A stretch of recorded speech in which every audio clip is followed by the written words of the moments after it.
बात को लेकर के बड़ा स्पष्ट कर चुके हैं कि 1.5 घंटे के अभिभाषण में जो कुछ भी राज्यपाल महोदय जी से बुलवाया गया है उसमें तथ्य नहीं है, सत्य नहीं है। और वर्तमान सरकार को एक तो ये हर रोज की रोजमर्रा की एक आदत बन गई है कि यहाँ झूठ बोलिए, गुमराह करिए, कौन पूछता है। और आज भी सदन के अंदर जब हम तथ्य पर बात कर रहे थे तो बार बार मुख्यमंत्री जी इस बात को लेकर के कहने की कोशिश कर रहे थे कि ऐसा नहीं है, जो हम बोल रहे हैं वो सत्य है। अगर सत्य होता तो आज मुझे लगता है कि हिमाचल प्रदेश की जो 23 लाख पॉपुलेशन जो महिलाएं जो कवर होनी थी उनकी उस गारंटी के तहत उनकी ओर से प्रश्न खड़ा नहीं होता। आप कहीं भी पूरे हिमाचल प्रदेश में पूछिए, आप मीडिया है, मीडिया एक स्वतंत्र एजेंसी है, आप स्वतंत्र होकर के जानकारी हासिल करिए।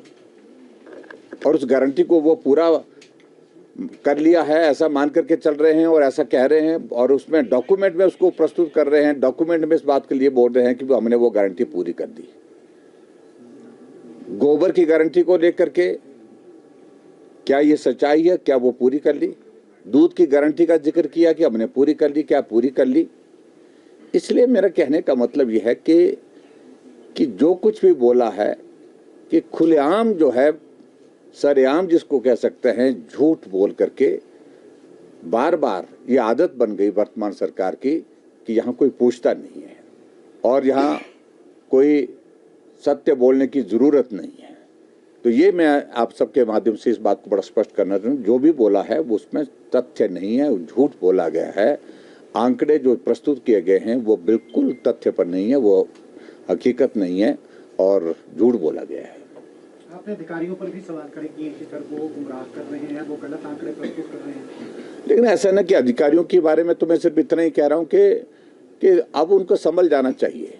अब उनके हाथ में रही नहीं है चीज़ें मतलब यानी कि सरकार की जो वर्तमान स्थिति है उस स्थिति को ध्यान में रखते हुए उनको अब इस सरकार के कार्यकाल की चिंता नहीं करनी चाहिए। अगला अगर कैरियर उनका है, भविष्य है, तो उनको ठीक काम करना चाहिए, सही काम करना चाहिए। झूठे तथ्य पेश करने की कोई आवश्यकता नहीं है, तर्क देने की आवश्यकता नहीं है। और ये आंकड़े जिस प्रकार से झूठ बोल करके प्रस्तुत करने के लिए उनके लिए ही आफत बनेंगे आने वाले समय में, क्योंकि हमको भी मालूम है अच्छी तरह से कि सारे अधिकारी, सब अधिकारी जितने भी हैं, कौन कौन इस प्रकार से जो है झूठ बोल करके आंकड़े प्रस्तुत करने की कोशिश कर रहे हैं। सर, राज्यपाल के भाषण में जिस तरह से आर्थिक स्थिति को लेकर देखिए मैं बड़ा स्पष्ट किया, देखिए एक चीज को लेकर के कि इस बात को उनने एक पेज पर स्वीकार किया है कि केंद्र सरकार के सहयोग के बिना प्रदेश सरकार नहीं चल सकती है।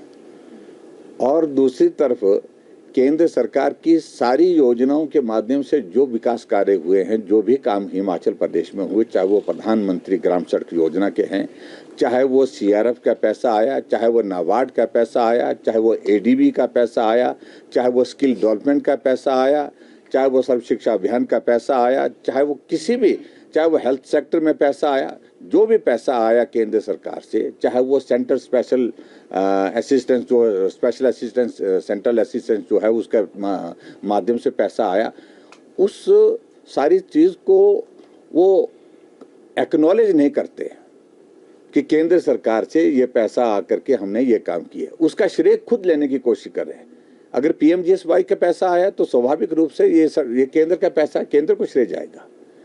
अगर रेलवे के लिए अगर पैसा आया है तो पैसा आप अगर अपने शेयर जमा करते हैं तब जा करके श्रेय ले सकते हैं।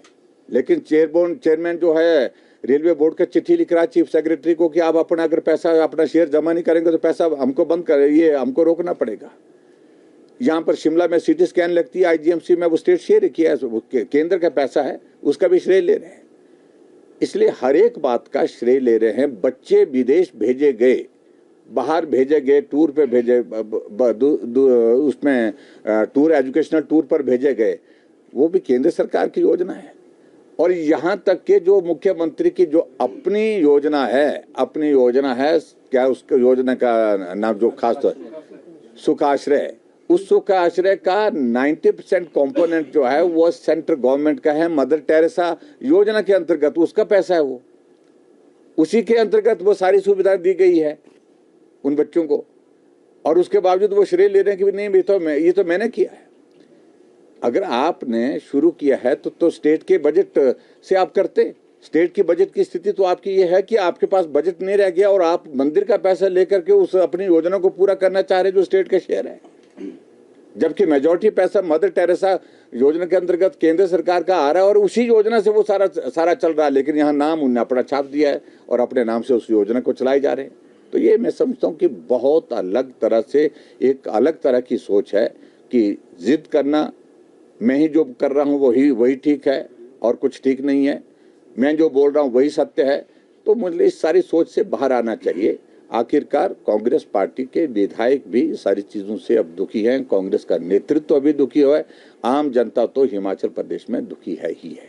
सर, प्लानिंग मीटिंग का भी आपने जिक्र किया, उसका बहिष्कार भी आपने किया था। ये प्लानिंग की बैठक के सिलसिले में बड़ा स्पष्ट था, विषय बड़ा सीधा था कि 2 साल के कार्यकाल में डीपीआर हमारे विपक्ष के विधायकों की नहीं बनाएगी।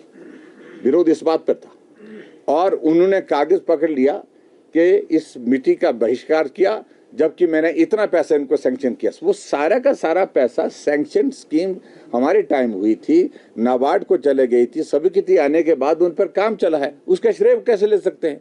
2 साल के कार्यकाल में तो डीपीआर बनी नहीं। मैंने अपने एक्शन आईपीएच को फोन किया, एक्शन एससीपीडब्ल्यू को फोन किया, एससीआईपीएच को फोन किया, चीफ इंजीनियर को फोन किया, ईएनसी को फोन किया। तीनों जगह फोन करने के बाद उन्होंने एक ही बात कही कि सर हम जल्दी एक्सपेडाइट करेंगे, जल्दी बनाएंगे। मेरी कॉन्स्टिट्यूंसी की डीपीआर नहीं बनी है 2 साल की।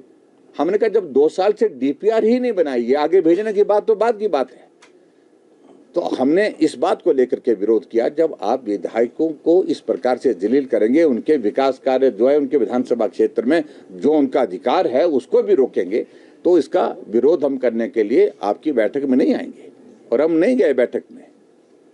सर, जीएसटी का बार बार हवाला दिया जा रहा है कि केंद्र सरकार जो है हिमाचल सरकार का जो जीएसटी का जिसके चलते कई विकास कार्य रुके हुए हैं, तो इसको लेकर क्या कहना चाहिए?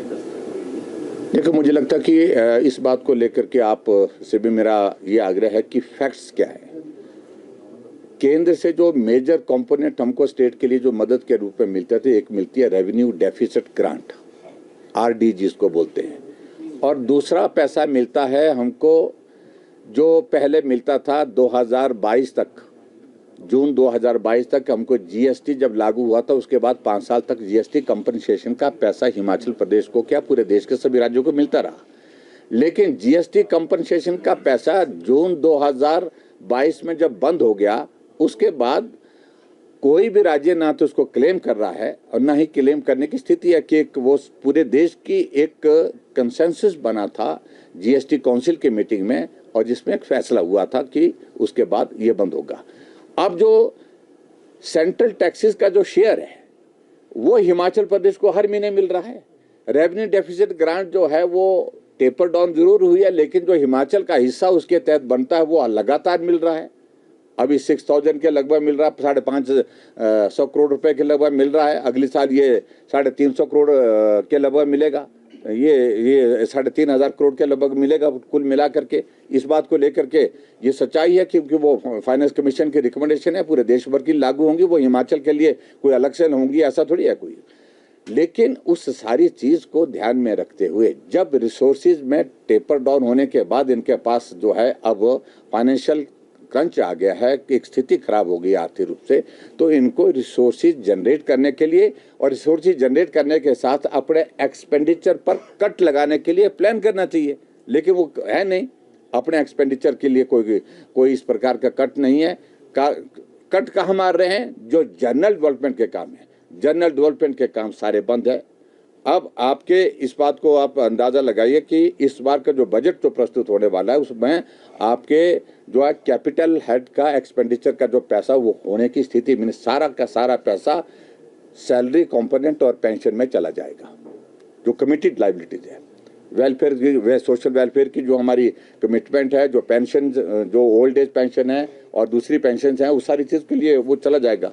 तो इसलिए बड़ा चिंता का आने वाला समय भविष्य जो है हिमाचल के लिए बहुत चिंता का बना हुआ है, क्योंकि प्रदेश सरकार इस सारी चीज को लेकर के कोई कदम नहीं उठा जा रही। और दूसरी बात जो आज पर्टिकुलरली मुख्यमंत्री ने जो बात कही कि मैंने जो है सोशल सिक्योरिटी पेंशन जारी कर दी है, कल रात तक हमको फोन आए हैं बुजुर्गों के, आज हमारे विधायकों के इस पर मैसेज आया, ओल्ड एज पेंशन जो है वो नहीं मिली है, वृद्धावस्था पेंशन नहीं मिली है, हैंडीकैप पेंशन नहीं मिली है, और उसको जो महिलाओं को जो महिलाएं जो विडो हैं उनको भी नहीं मिली है, पेंशन नहीं मिली है। इस बात को उनको स्वीकार करना चाहिए।